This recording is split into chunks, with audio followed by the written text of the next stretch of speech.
وغیرہ کرتی تھی اور مسجد کو صبح اور سنہرنا اور جھاڑو پھیرنا، صفائی کرنا، اس طرح گھروں میں خواتین گھر کو صاف کرتی۔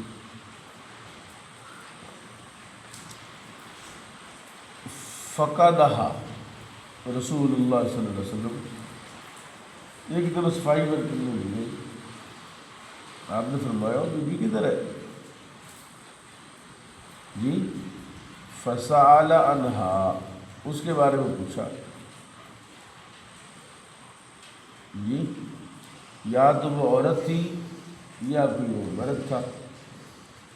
انہا بھی ہے اور انہو، فقالوا مات، شعبر رضی اللہ عنہ وہ تو فوت ہو گئی۔ قال افلا کنتم اذنتمونی، تو مجھے بتا نہیں سکتے تھے؟ قال فکأنہم سگر، انہا سگر او امرہا او امرہ،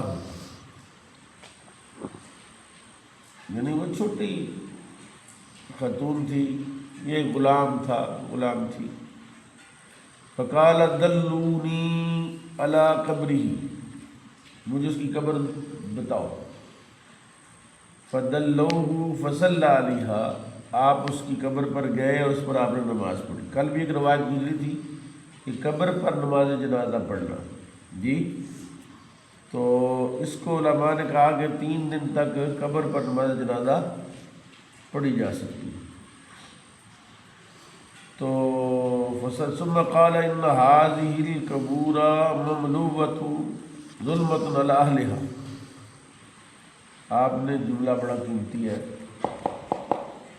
قبروں کے بارے میں فرمایا کہ یہ قبریں بھری ہوئی ہیں اندھیرے سے، علی اہلھا، جو اپنے اہل ہیں لوگ، جن قبروں والوں پر بہت اندھیرا ہے۔ وَإِنَّ اللَّهَ يُنَوِّرُ حَالَهُمْ بِصَلَاةِ عَلَيْهِمْ، یعنی جب ہم آئے تھے میں نے دیکھا کہ ساری قبروں کے اندر اندھیرا تھا، ہم نے ان پر نماز پڑھی، اللہ نے ساری قبریں روشن کر دی۔ نبی پاک صلی اللہ تعالی علیہ وسلم فرماتے ہیں ہم نے نماز پڑھی تو قبریں روشن ہو گئی۔ اس کا مطلب ہے قبروں میں اندھیرا ہوتا ہے لیکن قبریں روشن ہوتی ہیں نماز کے ساتھ، نماز جنازہ کے ساتھ۔ یعنی کوئی ایسا بندہ نماز جنازہ پڑھنے والا، نیک ولی، اللہ والا، کوئی اللہ کا مقرب کسی کی جنازہ میں شامل ہو جائے تو اللہ اس کی قبر کو روشن کر دیتا ہے، یا مرنے والا ہی نیک ہو، متقی ہو، صالح ہو تو اللہ تعالیٰ اس کی قبر کو ہی روشن فرما دیتا ہے۔ ان قریب بن مولا بن عباس ان عبداللہ بن عباس انہ مات لہ ابن نکودید او باسفان، کہتے ہیں یہ قریب جو حضرت ابن عباس کے مولا تھے، وہ ابن عباس سے اپنے آقا سے روایت کرتے ہیں انہ مات لہ ابن قدید، ان کا بیٹا فوت ہو گیا قدید کے مقام پر، او باسفان، یہ اسفان کے مطلب ہے علاقے میں۔ فقال یا قریب، ابن عباس نے کہا اے قریب انظر مجتمع لہ من الناس، دیکھو لوگوں میں سے کتنے کے جمع ہوئے۔ قال فخرجت فاذا الناس قد اجتمعوا لہ، میں نے دیکھا کہ لوگ ایک جگہ پر اکٹھے ہیں۔ فاخبرتہ، میں نے ان کو خبر دی اس بندے کے بارے میں۔ فقال تقولہم 40، میں نے کہا کہ وہ 40 بندے ہیں۔ کتنے بندے؟ قال نعم، یعنی انہوں نے پوچھا بھی بندے جمع ہو گئے، ان کے جمع کتنے گھوڑے؟ پھر خود ہی کہا 40 کے ہیں۔ قال نعم، قال اخرجوہ فانی سمعت، کہا اب نکلو اس کو، اتنے لوگ جمع ہو گئے تو میت اٹھاؤ، نکلو۔ سمعت رسول اللہ صلی اللہ علیہ وسلم یقول ما من رجل مسلم یموت فیقوم علی جنازۃ 40 رجل لا یشرکون باللہ شیئا الا شفعہم اللہ فیہ، کہ کسی بندے کے جنازے میں 40 بندے اکٹھے ہو جائیں اور ان 40 میں کوئی ایک بندہ بھی مشرک نہ ہو، شرک نہ کرتا اللہ کے ساتھ، مگر یہ کہ اللہ تعالیٰ ان 40 کی شفاعت سے اس کی بخشش فرما دیتا ہے۔ جی، ان 40 کی شفاعت سے ان کی بخشش فرما دیتا ہے۔ تم چکر ہی لگاؤ باہر بارش کا، ٹوپی سر سے اتارو، ایک چکر لگا کے آ جاؤ، ماشاء اللہ، ٹوپی ادھر رکھو، جاؤ سین کا چکر لگا کے آ جاؤ۔ وعن عائشة عن النبي صلی اللہ علیہ وسلم قال ما من میت تصلی علیہ امت من المسلمین، کوئی مرنے والا ایسا نہیں ہے کہ جس پر مسلمانوں کی ایک جماعت نماز پڑھے، یبلغون 100 100 تک ہوں، کلہم یشفعون لہ، اور ان یہ جو 100 بندے کھڑے ہیں جنازے میں، یہ 100 کے 100 اس کے لیے شفاعت کرے، الا شفعوا فیہ، مگر یہ کہ اللہ تعالیٰ 100 بندوں کی شفاعت اس کے حق میں قبول کر لیتا ہے اور اس کی بخشش فرما دیتا ہے۔ سبحان اللہ۔ انس قال مروا بجنازۃ، یہ وہ حدیث جو بہت بیان کرتے ہیں ہم، اکثر جنازوں پر بیان ہوتی ہے، یہ حدیث ہے، وہ سمجھ آ رہی؟ کون سی حدیث ہے؟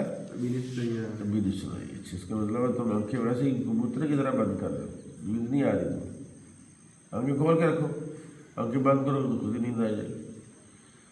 وعن انس مروا بجنازۃ فاثنوا علیہا خیرا، ایک جنازہ گزرا رسول اللہ کے پاس سے، لوگ اس کی تعریفیں کر رہے تھے، فقال النبی صلی اللہ علیہ وسلم وجبت، آپ نے فرمایا واجب ہوگی۔ ثم مروا باخرى، پھر کوئی اور جنازہ گزرا، فاثنوا علیہ شرا، لوگ اس کی برائیاں بیان کر رہے تھے، فقال وجبت، آپ نے فرمایا واجب ہوگی۔ فقال عمر ما وجبت، کیا واجب ہوا ہے؟ فقال ھذا اثنیتم علیہ خیرا، اور یہ جس پر تم تعریفیں کر رہے تھے، فوجبت لہ الجنہ، اس کے لیے جنت واجب ہوگی، وھذا اثنیتم علیہ شرا فوجبت لہ النار، وانتم شہداء اللہ فی الارض، تم زمین پر اللہ کے گواہ ہو، اور ایک روایت میں المؤمنون شہداء اللہ فی الارض، مومن اللہ کے گواہ ہے زمین پر، جس کے بارے میں گواہی دے دے اچھائی کی وہ اچھا ہوتا ہے، جنتی ہو جاتا ہے، جس کے بارے میں برائی کی گواہی دے دے وہ دوزخی ہوتا ہے۔ اللہ اکبر، اللہ اکبر، اللہ اکبر، اندازہ اندازہ۔ عن عمر قال قال رسول اللہ صلی اللہ علیہ وسلم ایما مسلم شہد لہ 4 بخیر ادخل اللہ الجنت، حضور نے فرمایا جس بندے کے لیے 40 شاہد لہ، اور 4 بندے گواہی دے دیں جس بندے کے لیے، اللہ اس کو جنت میں داخل کرنا، وثلاثۃ، یا اگر 3 بندے گواہی دو، قال وثلاثۃ، 3 ہی اس کے لیے گواہی دے دیں یا حاضر ہو جائیں اس کے جنازے پر، قلنا واثنان، رسول اللہ اگر 2 بندے ہوں، قال واثنان، کیا 2 ہی ہوں، ثم لم نسألہ عن الواحد، پھر ہم نے ایک کے بارے میں نہیں پوچھا، پہلے آپ نے 4 بندے آ جائیں تو اللہ تعالیٰ گواہی دے دیں تو اللہ تعالیٰ اس کو جنت میں داخل کر دے گا۔ یعنی یہ ساری چیزیں، یہ ساری احادیث اس بات پر دلالت کر رہی ہیں کہ رسول کریم صلی اللہ تعالیٰ علیہ وسلم یہ بیان کر رہے ہیں کہ رحمت ربی بہانہ بھی جوئیں، اللہ کی رحمت بہانے تلاش کرتی ہے کہ کوئی مجھ سے مانگے کہ یا اللہ اس مرنے والے کی بخشش کر دے، تو اللہ تعالیٰ اس کی بخشش کر دیتا ہے۔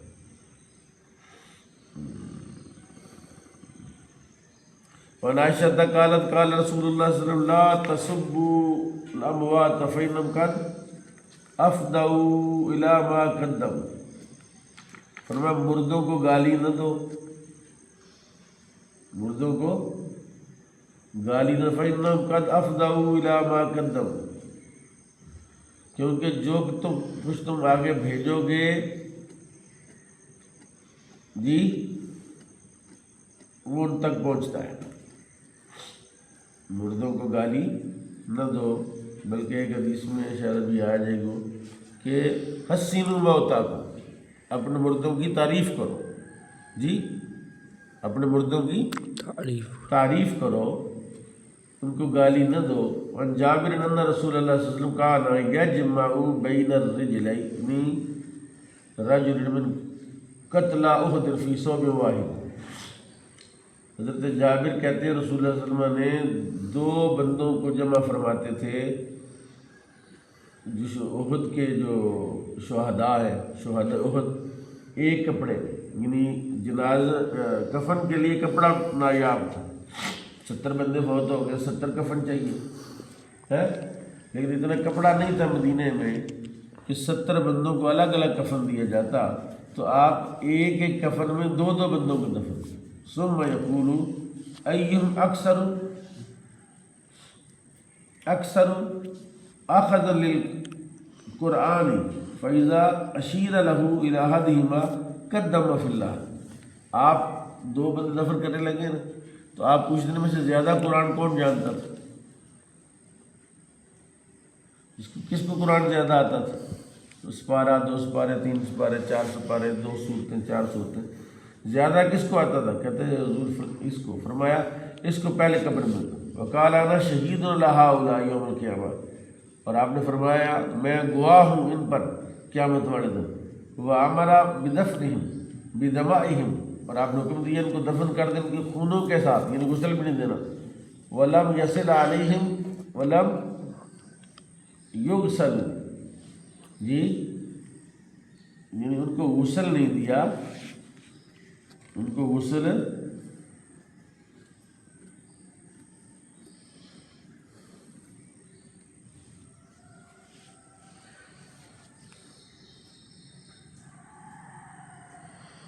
ولم یصلی علیہم، انہوں نے نماز بھی نہیں پڑھی اور نہ ان کو غسل دی۔ کہتے یہ جو بات کی ہے حدیث پاک میں کہ جو نماز نہیں پڑھی، اس میں اختلاف ہے۔ اس میں کیا ہے اختلاف؟ اس میں یہ ہے کہ آپ صلی اللہ علیہ وسلم نے 2 بندوں کی میت رکھی ہے تو ایک ہی جنازہ پڑھ لیا۔ اب 2 بندوں کی بندے ہیں تو 2 جنازے پڑھو، تو آپ نے 2 بندوں، 3 بندوں، 4 بندوں پر ایک ہی نماز جنازہ کفایت کر دیتا ہے۔ سفر السعادہ اشیت اللمعات میں کہتے ہیں ہم نے بڑی تفصیل لکھی ہے، وہاں جا کے پڑھ لو۔ شیخ عبداللہ محدث دہلوی فرماتے ہیں میں نے اشیت اللمعات میں اس کی تفصیل لکھی ہے، جب وہاں جا کے دیکھو، یہ ہوتا ہے اپنی کتاب کو مشہوری دینا۔ وعن جابر بن سمرہ قال اوتی النبی صلی اللہ علیہ وسلم بفرس معرورا، آپ صلی اللہ علیہ وسلم کے لیے گھوڑا لایا گیا معرور، یہ معرور کا معنی ہے عربی میں ننگا، جی یعنی اس کے اوپر کوئی تارو، کوئی کاٹھی، کوئی استر نہیں پڑا ہوا تھا۔ عام طور پر گھوڑے پر بیٹھنے کے لیے کیا رکھتے ہیں؟ کاٹھی رکھتے ہیں سواری کرنے کے لیے، یا کاٹھی نہ ہو تو اس کے اوپر وہ تارو رکھتے ہیں، یعنی ایک جس طرح بشوڑی ٹائپ 2 3 4 کپڑوں کو جوڑ کے بنی ہوتی ہے۔ تو آپ صلی اللہ علیہ وسلم کے لیے وہ لایا گیا، آپ اس پر سفارہ کی بابو حین انصرف من جنازتی ابن دہداہ، جب آپ ابن دہداہ کے جنازے سے واپس لوٹے، ونحن نمشی حولہ، حضور گھوڑے پر بیٹھے ہوئے تھے اور ہم ساتھ ساتھ پیدل چل رہے تھے۔ یعنی رسول پاک صلی اللہ علیہ وسلم کی سادگی اور آپ صلی اللہ علیہ وسلم کا یہ جو انداز ہے کہ آپ مطلب ایسا نہیں ہے کہ آپ کے لیے کوئی خصوصی پروٹوکول اور خصوصی کوئی گھوڑا اور اس کے اوپر جناب بالکل ٹھاٹ واٹ کے ساتھ اس کو سواری، اتنی سادگی تھی کہ حضور ننگے گھوڑے پر بھی بیٹھ جاتے تھے۔ جب بھی آپ گھوڑے پر بیٹھیں، گھوڑے کے جسم کے بال بڑے اترتے ہیں، چھوٹے چھوٹے بال ہوتے ہیں، بعض کا تو اوپر بیٹھنے والے کے کپڑوں میں جسم میں وہ لگ جاتے ہیں، ملوث ہو جاتے ہیں کپڑے، تو اس لیے اوپر کاٹھی شاٹھی رکھتے ہیں یا اوپر کم از کم وہ استر ڈالتے ہیں یا کوئی چٹائی ٹائپ جس طرح ہوتی ہے وہ اوپر ڈالتے ہیں تاکہ اس کے بال جو ہیں وہ کپن و جسم کو نہ لگیں. تو رسول پاک صلی اللہ علیہ وسلم کی سادگی اس قدر تھی کہ آپ ننگے گھوڑے پر بھی سوار ہو جاتے تھے. اللہ تعالیٰ آقا کی سنتیں اپنانے کی توفیق عطا فرمائے. حضور کی احادیث، حضور کے ارشادات کو یاد کرنے کی توفیق عطا فرمائے.